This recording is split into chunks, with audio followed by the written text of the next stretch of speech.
کہ امتحان کے وقت ثابت قدمی دکھانا ہوتی ہے۔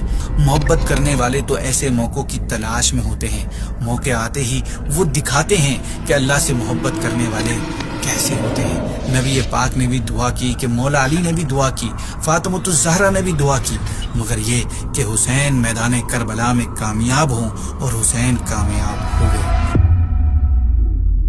السلام علیکم ورحمۃ اللہ وبرکاتہ۔ ناظرین، آج ایک نئی ویب سیریز سٹارٹ کرنے جا رہے ہیں جس کا نام ہے واقعہ کربلا۔ اس سیریز میں ہم واقعہ کربلا ڈیٹیل سے سننے کی کوشش کریں گے، اسے سمجھیں گے، اس سے میسج حاصل کریں گے۔ ایک بڑا ہی پیارا کوٹ ہے، وہ سنتے ہیں اور اپنی ایپیسوڈ کو سٹارٹ کرتے ہیں کہ خاندان نبوت نے شکوہ شکایت کے بجائے صبر اور کامیابی کی دعا کر کے ہمیں رضائے الہی پر سر جھکانا سکھایا۔ سبحان اللہ۔ ایک مرتبہ حضرت عباس رضی اللہ تعالیٰ عنہ کی وائف حضرت ام فضل بنت حارث پیارے آقا صلی اللہ علیہ وسلم کی بارگاہ میں حاضر ہوئی اور عرض کیا، یا رسول اللہ صلی اللہ علیہ وسلم، آج میں نے ایک پریشان کر دینے والا ڈسٹربنگ خواب دیکھا۔ آپ صلی اللہ علیہ وسلم نے پوچھا کہ آپ نے کیا دیکھا؟ ام فضل نے عرض کیا، رسول اللہ، وہ بہت ہی شدید ہے، میں وہ خواب کو بیان کرنے کی جرت نہیں پا رہی۔ پیارے آقا نے جب دوبارہ پوچھا تو آپ نے عرض کی کہ میں نے دیکھا کہ آپ کے مبارک جسم سے ایک ٹکڑا کاٹا گیا، آپ کی باڈی کا ایک پیس کاٹا گیا ہے اور میری گود میں رکھا گیا ہے۔ یہ خواب سن کر آپ صلی اللہ علیہ وسلم نے ارشاد فرمایا، تم نے بہت اچھا خواب دیکھا ہے، انشاءاللہ فاطمہ کے ہاں بیٹا ہوگا اور وہ تمہاری گود میں دیا جائے گا، رضی اللہ تعالیٰ عنہ۔ ناظرین، ایسا ہی ہوا۔ اس واقعے کے کچھ ٹائم بعد ہی امام علی مقام امام حسین رضی اللہ تعالیٰ عنہ پیدا ہوئے اور حضرت ام فضل کی گود میں دیے گئے۔ یوں اس خواب کی تعبیر ظاہر ہوئی۔ ناظرین، امام حسین رضی اللہ تعالیٰ عنہ کی پیدائش سن 4 ہجری میں شعبان کے مہینے میں مدینہ منورہ میں ہوئی۔ پیارے آقا صلی اللہ علیہ وسلم نے آپ کے کان میں اذان دی، منہ میں لعاب دہن ڈالا اور پھر 7ویں دن آپ کا نام حسین رکھا اور عقیقہ کیا۔ آپ صلی اللہ علیہ وسلم نے فرمایا کہ ہارون علیہ السلام نے اپنے بیٹوں کا نام شبر و شبیر رکھا اور میں نے اپنے بیٹوں کا نام انہی کے نام پر حسن اور حسین رکھا۔ سریانی زبان یعنی لینگویج جو سیریک ہے، اس میں شبر و شبیر اور عربی زبان میں حسن اور حسین دونوں کا مطلب ایک ہی ہے۔ آقا صلی اللہ علیہ وسلم نے یہ بھی فرمایا کہ حسن اور حسین جنتی ناموں میں سے 2 نام ہیں۔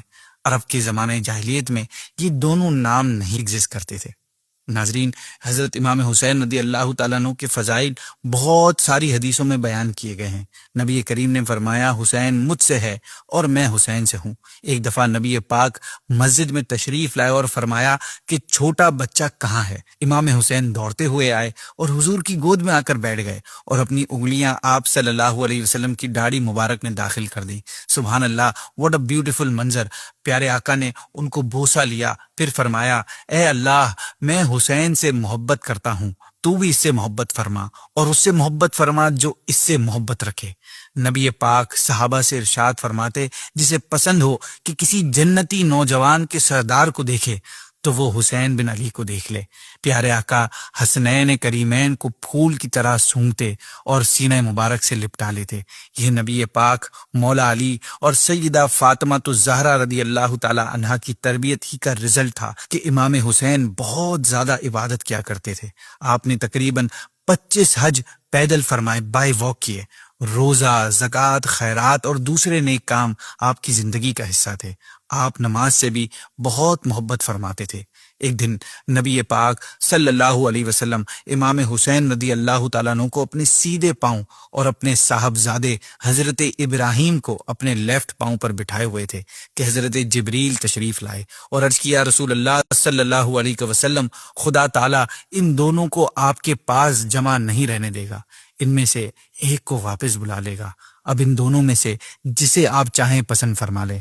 فرمایا، اگر حسین کا انتقال ہو جاتا ہے تو علی اور فاطمہ کو تکلیف ہوگی اور مجھے بھی شدید تکلیف ہوگی، اور اگر ابراہیم وفات پا جائیں تو زیادہ غم مجھ کو ہوگا، اس لیے مجھے اپنا غم پسند ہے۔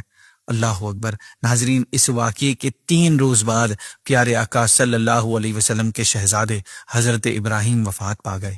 اس کے بعد جب بھی امام حسین نبی کریم کی خدمت میں آتے تو حضور مرحبا فرماتے، پھر ان کی پیشانی کو بوسہ دیتے اور لوگوں سے فرماتے، میں نے حسین پر اپنے بیٹے ابراہیم کو قربان کر دیا ہے۔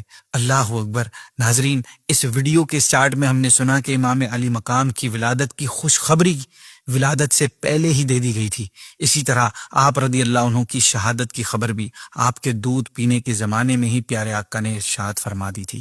حضرت عائشہ صدیقہ رضی اللہ تعالیٰ عنہ سے روایت ہے کہ پیارے آقا صلی اللہ تعالیٰ علیہ وسلم نے فرمایا کہ مجھے جبریل نے خبر دی کہ میرے بعد میرا بیٹا حسین زمین طف میں قتل کیا جائے گا، اور جبریل میرے پاس یہ مٹی لائے۔ انہوں نے بتایا کہ یہ حسین کے مقتل یعنی شہادت کی جگہ کی خاک ہے۔ ناظرین، طف کوفہ کے قریب اس جگہ کا نام ہے جس کو کربلا کہا جاتا ہے۔ پیارے آقا نے یہ بھی فرمایا کہ حسین بن علی کو 60 ہجری کے اختتام پر شہید کر دیا جائے گا۔ اس حدیث مبارکہ میں نبی کریم صلی اللہ تعالیٰ علیہ وسلم نے نہ صرف امام حسین کی شہادت کی جگہ بتائی بلکہ یہ بھی ارشاد فرما دیا کہ عراق کا میدان کربلا ہوگا۔ ساتھ یہ بھی بتا دیا کہ یہ عظیم واقعہ 61 ہجری کے اینڈ پر ہوگا۔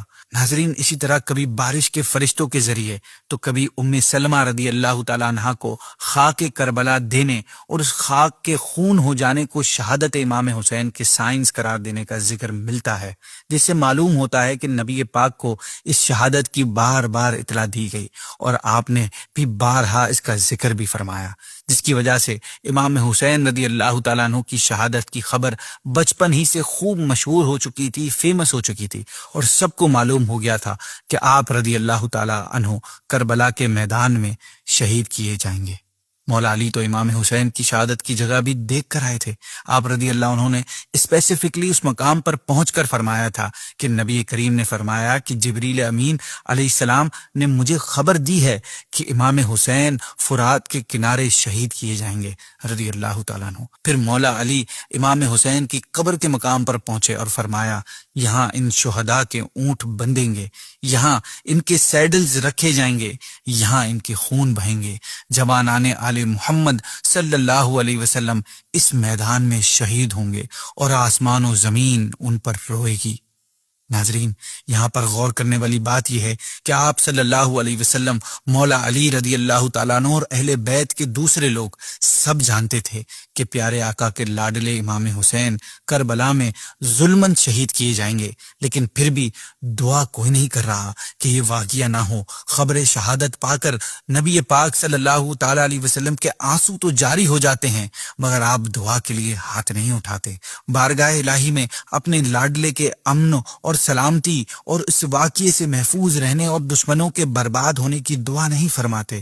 نہ علی المرتضیٰ عرض کرتے ہیں کہ یا رسول اللہ کی بارگاہ میں اپنے اس بیٹے کے لیے دعا فرمائیں، نہ خاتون جنت التجا کرتی ہیں کہ اے سلطان عالم، آپ کے فیض سے عالم فیض یاب ہے اور آپ کی دعا قبول ہی قبول ہے، اس لیے میرے اس لاڈلے کے لیے دعا فرما دیجئے۔ نہ اہل بیت، نہ ازواج مطہرات، نہ صحابہ کرام سب خبر شہادت سنتے ہیں، خبر عام ہو جاتی ہے، مگر بارگاہ نبوت میں کسی طرف سے دعا کی درخواست پیش نہیں ہوتی، کیونکہ ناظرین بات یہ ہے کہ امتحان کے وقت ثابت قدمی دکھانا ہوتی ہے، یہ وقت پیچھے ہٹنے کا نہیں ہوتا۔ محبت کرنے والے تو ایسے موقعوں کی تلاش میں ہوتے ہیں، موقع آتے ہی وہ دکھاتے ہیں کہ اللہ سے محبت کرنے والے کیسے ہوتے ہیں۔ نبی پاک نے بھی دعا کی کہ مولا علی نے بھی دعا کی، فاطمۃ الزہرا نے بھی دعا کی، مگر یہ کہ حسین میدان کربلا میں کامیاب ہوں، اور حسین کامیاب ہو گئے۔ ناظرین، اس ویڈیو کا وقت کمپلیٹ ہوا۔ دوسری ویڈیو میں ہم بات کریں گے یزید کے بارے میں کہ یزید کون تھا، تخت پر کیسے بیٹھا اور امام حسین سے دشمنی کی وجہ کیا بنی۔ ہمیں اجازت دیجیے، آپ نے یہ ایپیسوڈ ساری دیکھنی ہے، انشاءاللہ آپ کو پوری تمام ویڈیوز کے بعد آپ کو پورا واقعہ کمپلیٹلی سمجھ آ جائے گا، اور آپ کے لیے ایک لرننگ ہوگی کہ انہوں نے کس طرح قربانیاں دی اور ہمیں بھی ان کے سیکریفائسز سے کیا کیا چیزیں سیکھنے کو ملتی ہیں۔ السلام علیکم ورحمۃ اللہ وبرکاتہ۔